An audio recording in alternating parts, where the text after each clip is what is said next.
You understand that you're looking at life in prison if convicted of two life sentences. Hell no. How far did you get in school? 9th grade. And you read and write? Barely. I could barely spell. I don't understand none of this, what he thought. And it's a conspiracy between these two right here. Listen, Mr. Cromartie. Mr. Cromartie, what do you... Man, I don't understand, sir. I don't believe you, Mr. Cromartie, because you act like you do understand it. I don't understand, sir. Yeah. First of all, I have the right to face my accuser. What are you asking me to do today, Mr. You Cromartie? saying I don't understand. Then yes, you do understand you have a plea offer for 25 years in prison. Mr. Salim representing one of those. Salim? Mr. Salim, can you join us? Hey, Your Honor, can I speak for the record too? Williams, finish knowledge. Yes, sir. So I would like to put a few things on the record, Your Honor. My client had an offer from the state last week, and he did not wish to take advantage of that offer. My investigator and I went out to the jail, talked to him, went over things, explained everything to him. I gave him my advice, which was that I thought it was in his best interest to accept the offer. He refused that, and that offer was for 20 years with a mandatory minimum. He still has an offer today for 25 years mandatory minimum, and I've discussed it with him briefly over here in the box, and he's told me that he doesn't wish to do that, but considering the fact... Your Honor, this man ain't even helped me in my defense. None of that. Mr. McCarty, I told you I'd give you an opportunity to speak. Okay. Yes, sir. Yes, sir. Finish. What I was going to say, Your Honor, is considering, I've explained to him that his exposure is in the 3365, the attempted murder case is a life sentence, in that he's further exposed in the 2756 case on the tampering to an additional 30 years, since it was a tampering with the underlying case being a first degree. So I've explained to him his exposure. I've given him my advice. I've told him what I think is best for him. And he, as is his right, he's choosing not to do that. But I did want that on the record so that there was no confusion later on about whether or not I had informed him of the offers and how I advised him and that sort of thing. So, Your Honor, my intention is to revoke those offers today, and I plan on moving forward next week. One thing that Mr. Williams mentioned, yesterday I filed the HBFO notice, which actually extends his exposure in the tampering case from 30 years to possible life in that case as well. Okay. So the maximum that Mr. Cromartie faces is 2 life sentences consecutive. Okay. I really wasn't aware of that. You hear what he said?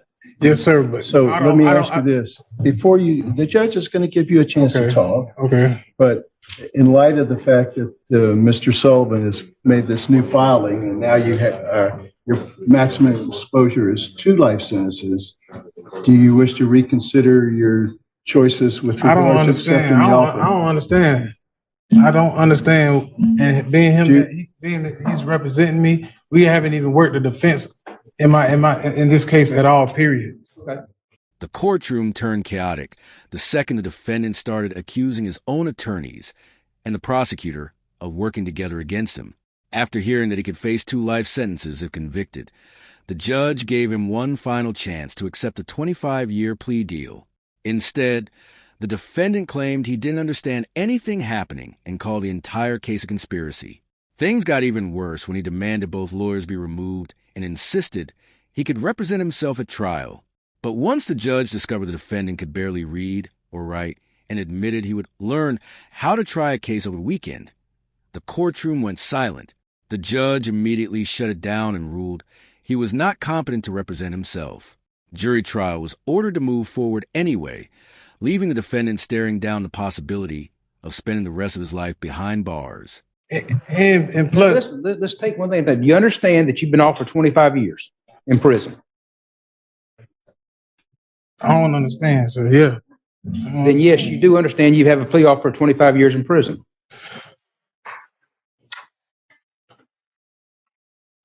I don't understand because I'm innocent. I don't know what's going on. I don't know what. Listen, you've entered a not guilty plea, so there's a presumption that you're innocent or a presumption you're not guilty. So that regardless of your claims or the fact that right now we presume you not guilty, you understand the state has offered to let you plead no contest to charges, and it'd be a 25-year sentence. And I believe, what is it? Is it a minimum mandatory 25? It would be a minimum. Minimum mandatory minus the time you served in jail. No, I just need to, you understand that's the plea offer from the state. Hell no. I don't understand none of this, what he thought. And it's a conspiracy between these two right here. Listen, Mr. Man. Cromartie, Mr. Cromartie, what do you, Man, I don't understand, sir. And I don't believe you, Mr. Cromartie, because you act like you do understand it. But what are you asking for right now? What are you asking for? I'm asking for him to be removed off my Raise case. your right hand to be sworn.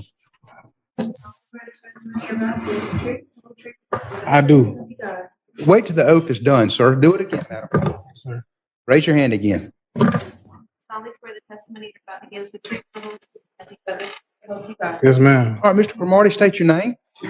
Jamel Cromartie. What are you asking for today, Mr. Cromartie? This name of this contract does not refer nor identify the male standing in this corporation. I, Jamel Cromartie, being forced to go against my will and my best interest. My right of due process have been impeded upon. Also, my Fourth and Fifth Amendment right have been violated. I invoke my rights of the Constitution to protect me and my best interest. I invoke my Fifth Amendment. Okay. All right, then you vote the Fifth Amendment right, so you're not asking to testify. What are you asking me to do? First of all, I have the right to face my accuser. Listen. What are you asking me to do today, Mr. You Cromartie? saying I don't understand. Mr. Cromartie, what are you asking me today? I'm gonna give you one. I don't need him on my case. Okay, listen, what are you asking me to do? Or this one right here. This one, both them two right there. I got some that's conspiracy on what they trying to do. Okay, what do you want me to do? Continue my trial. No, sir. Motion denied. What are you asking me to do? What are you asking me to do, Mr. Cromartie? A fair trial. All right, right now, you're gonna get a fair trial. Is there anything you're asking me to do right now? I'm saying I don't need them on my case. What are you asking me to remove them? Yes, sir. And then are you gonna represent yourself, or are you gonna hire another attorney? I'd rather represent myself to be the attorney. You already sworn in, so state your name again. Jamel Cromartie, sir. Mr. Cromartie, you're asking to represent yourself next week. Is that correct? Yes, sir. Okay, you understand that you're looking at life in prison if convicted of two life sentences. Okay. You understand that? Yes, sir. Okay. Do you understand you've been offered a 25-year plea deal? Yes, sir. And when you said before you didn't understand that, you were not being truthful with the court. Is that correct? I mean, I'm saying yes, sir, to say yes, sir. I'm guessing you're agreeing with me. I don't know. No, I'm asking you a question. So you don't understand that. Is that correct? Understand what? That you have been offered 25 years in prison if you pled no contest, and that will settle your cases. Do you understand that? I don't know how to answer that. You're going to have to answer my questions if you want to represent yourself, sir. If not, I'm not going to find you competent to represent yourself. Yes, sir. Do you understand you've been offered 25 years in prison? Is that correct? Yes, sir. Okay. So when you said before you didn't understand that you were not being truthful with the court, is that It's correct? a lot that's going on that I don't understand. Listen to me. Yes, sir. You were not being truthful with the court. Is that correct? I'm not gonna say I'm being truthful. When you I said, don't understand. you don't understand. You got to talk to me in a level where I got to Yes, sir. understand. I'm talking to you the same level. But some of it I don't understand because there's some shit. So you that's going on. you don't understand what's going on? Half of it I don't. This courtroom exchange spiraled out of control after prosecutors revealed the defendant was now facing consecutive life sentences for attempted murder and tampering charges. The judge calmly asked if he understood the state's 25-year plea offer, but the defendant repeatedly claimed he didn't understand what anyone was talking about. Moments later, however, he admitted he did understand the plea deal after all. That's when the judge directly confronted him about not being truthful in court.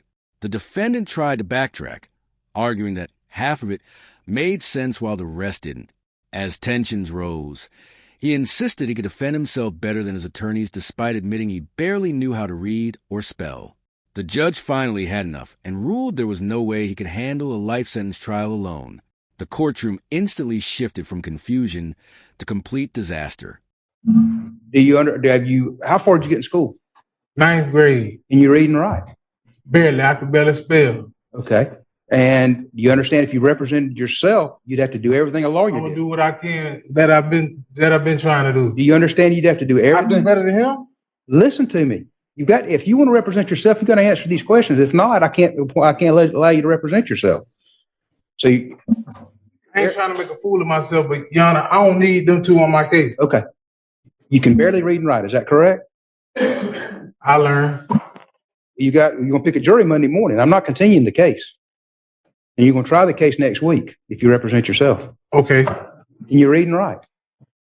I'm gonna learn. You don't have time to learn. So you can barely read and write. Is that correct? You don't understand about the plea offer. You understand that lawyers are trained in the rules of evidence, criminal procedure, and the law. They're there to assist you in preparing for trial and trying the case. Do you understand that? Okay, well, I'm going to find that you're not competent to represent yourself. Mr. Salim will stay on his case. Mr. Williams will stay on that case, and we'll see you Monday morning and pick a jury. All right. Well, Mr. Clark, can I say something, sir? Yeah, you can address your case also, the one you're representing yourself also. Right. Yes, sir. On that case, That's for the record, that's 23 CF 204. yeah, well, I got a couple motions I want to file on that one, but Okay. about that case, so can I ask why am I being held without bond? Sir, Mr. McCoy, we've gone over that. I revoked your bond, I believe, in the K2 case numbers because of the arrest. So I think we've already adjudicated that and litigated that. I'm gonna litigate it, but that's why you're being held without bond. I mean, is there a reason though, sir? Like, Yes, sir, reason to be held without bond? yes, because you were out on bond and you picked up another charge. But I'm innocent on that charge, Mr. Clark. And I got the evidence. Absolutely, you're presumed innocent on all the charges. So I assume you're not admitting that you're guilty on the two charges that you're out on bond on. You're presumed innocent on all three of the charges. Can I ask if the state has filed a motion to hold me without bond, Mr. Clark? No, sir. I believe the court. I believe, and I may be wrong. I may have done it on my own motion. You had a hearing in February, I believe it was February 24th, and then you addressed it also at our last hearing on October the 17th.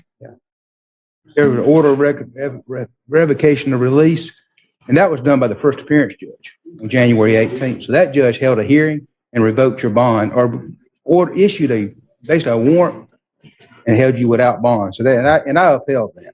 I understand, sir, but it's been since January. Is there a reason why you feel like I need to be held without bond? Yes, sir, because you picked up another charge while you were out on bond. Well, Mr. Mr. Clark, I'm just speaking real quick. Go ahead, do it quick. I'm already addressed that, Mr. Clark. I'm not making it any plainer for you. Have a little patience with me, sir. I understand that's judges. They should be patient with their client, with litigants. Well, I'm as patient as I'm going to be patient. I'm going to treat you just like a lawyer. And I'm treating you just like a lawyer. And when a lawyer goes to repeating themselves or re-litigating something that's already been litigated, I give them very little short leash. And that's basically what I've done to you. I've addressed that so many times. I'm not prepared to address it again today. So if you want to talk about something else, let's move on. But I'm not going to reinstate your bond today. Okay? A defendant facing 2 possible life sentences shocked the courtroom after demanding to fire both of his attorneys days before trial. The judge warned him repeatedly that representing himself meant handling jury selection, evidence rules, cross-examinations, and every legal procedure on his own. But the defendant insisted he could do it better than his lawyers. Then came the moment that changed everything. When the judge asked about his education level, the defendant admitted he only made it to 9th grade and could barely spell. Even more shocking, he told the court he would simply learn how to try the case before Monday morning. The judge immediately realized the situation had become dangerous and ruled the defendant legally incompetent to represent himself. With trial moving forward and life sentences on the table, the defendant's gamble completely collapsed in open court. Mr. Clark? Yes, because you picked up another charge while you were out on bond. Well, that is just, okay. I know that you say you're innocent, and you've said you're innocent on. Listen, I just want to say this one thing, Mr. Clark. One thing, but we can move on to the next thing. Okay.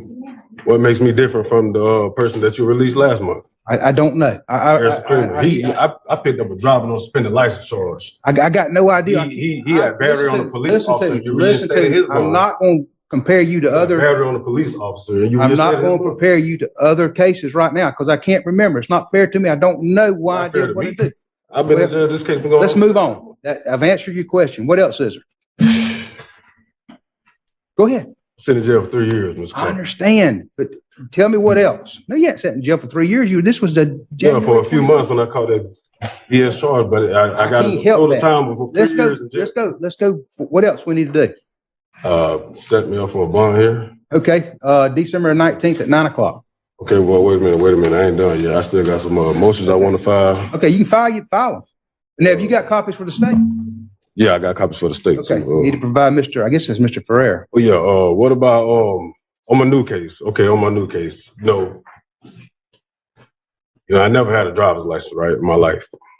And the fact that I'm charged with a felony is wrong. It's because driving without a valid driver's license is a misdemeanor, even if you're habitualized. Hey, you need to file a motion. Well, I got the motions ready right here. We'll file it. Okay, I'm about to file it. But my thing is, if it's already on the court's attention that the information that was filed on me was wrong, that's a fundamental error. That's impossible to this charge is me with unsworn testimony. I got no idea, but file your motion, and we've got everything. We'll set. We already been through that because I'm a charge before. I'm a case before. You already corrected that charge. So why is? Listen to me. I'm not arguing with you. This is a pretrial. I'll set your motions for December 19th. If you want to file your motions now and get everybody ready. Right now, I'm filing. Okay. What about my? Oh yeah, back to the representation thing that we had. Okay. Okay. I have a copy of my transcripts. Yes, sir. And you said that I expressly requested counsel. I got a copy of my transcripts to prove that that's not true. Okay. Well, you on what case?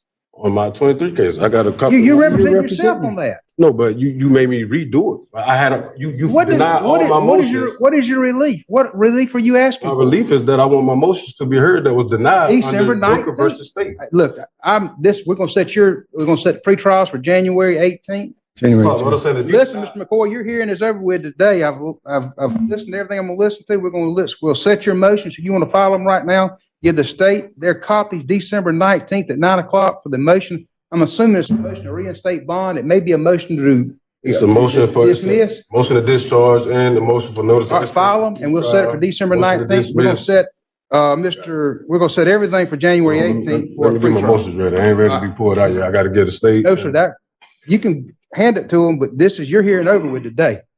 I can't get them my motions. Yeah, that's got nothing to do with it. All right, I gotta get them ready. You just let Mr. Devontae McCoy sit in the courtroom and get his paperwork ready and let him file his motions and give his copies to the state. You have a nice day, Mr. Clark. Huh? You have a nice day, sir. You too, Mr. After being denied the right to represent himself, the defendant immediately switched gears and began arguing with the judge over why he was still being held without bond. The judge explained multiple times that his release had already been revoked after he picked up another criminal charge while out on bond. But the defendant refused to let it go. He repeatedly interrupted the hearing, compared himself to other defendants, and accused court treating him unfairly. At one point, he even argued that he had never possessed a driver's license in his life and claimed prosecutors illegally charged him with a felony. The judge stayed patient for as long as possible before finally cutting him off and ordering him to file written motions instead of arguing in circles. By the end of the hearing, the courtroom had turned into complete chaos as the defendant continued fighting everyone in the room while his cases moved closer to trial.